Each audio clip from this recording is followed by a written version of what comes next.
After their success with Hitman 2, IO Interactive decided to try something different, and thus, in partnership with EA, created Freedom Fighters, a third-person team-based shooter set in an alternate history where the USSR almost controls the entire world and is eyeing the United States.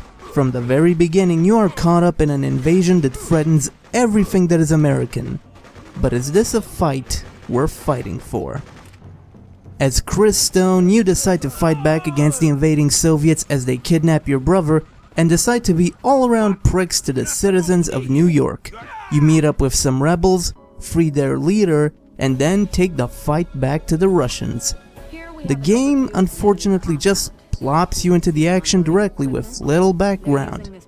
And while there are cutscenes every now and then, the game isn't really story-driven.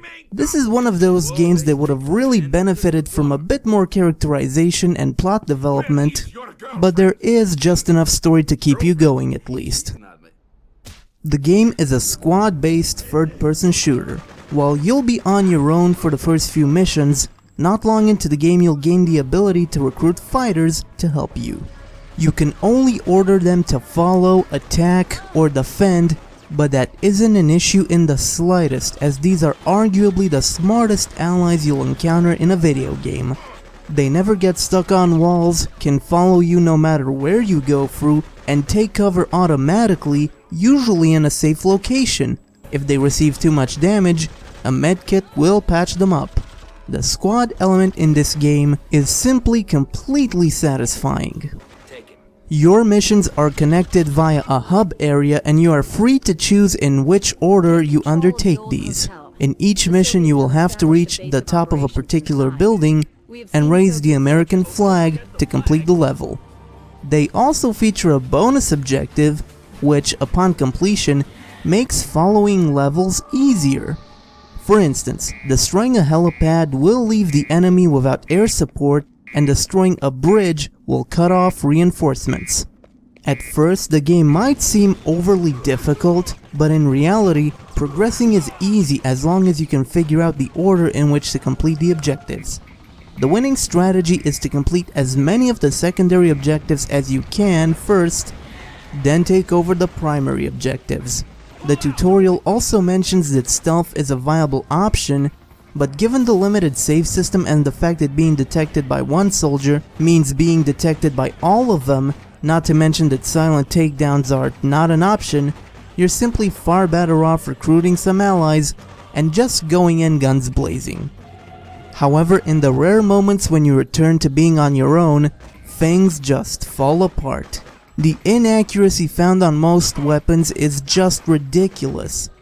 It's one thing to not hit someone from a mile away with an assault rifle on full auto, and something else entirely to miss a soldier's head from point-blank range with semi-automatic weaponry. And this problem is compounded by the fact that your ammo capacity is nothing special, and enemies can take a dozen hits to go down. Russians do have a reputation for being tough, but their endurance in this game is simply ridiculous. And the cherry on top is the game's downright abysmal save system. The game does autosave whenever you enter a new area, but if you want your progress to be saved mid-mission, you have to quick save at a manhole. Even worse, these quick saves only work as long as you stay on the same level. Even if you partially completed a level, leaving it then returning will have all guards you previously eliminated respawned. On a more positive note, the graphics are great, but there is one thing that doesn't do them justice: the character models. Granted, they are well animated and well detailed, but their somewhat cartoony features are at odds with the game's more serious tone. The game doesn't take itself completely seriously, but more realistic models would have simply been a better fit given the atmosphere. On the other hand, the soundtrack is phenomenal. It's a mix of Russian-themed classical and orchestral music, with a bit of electronica that really gives life to the invaded New York you're in.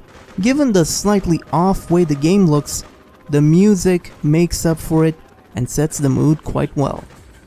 The unnecessary trial and error, unreliable ballistics, and clumsy storytelling drag down one of the more technically impressive games of 2003.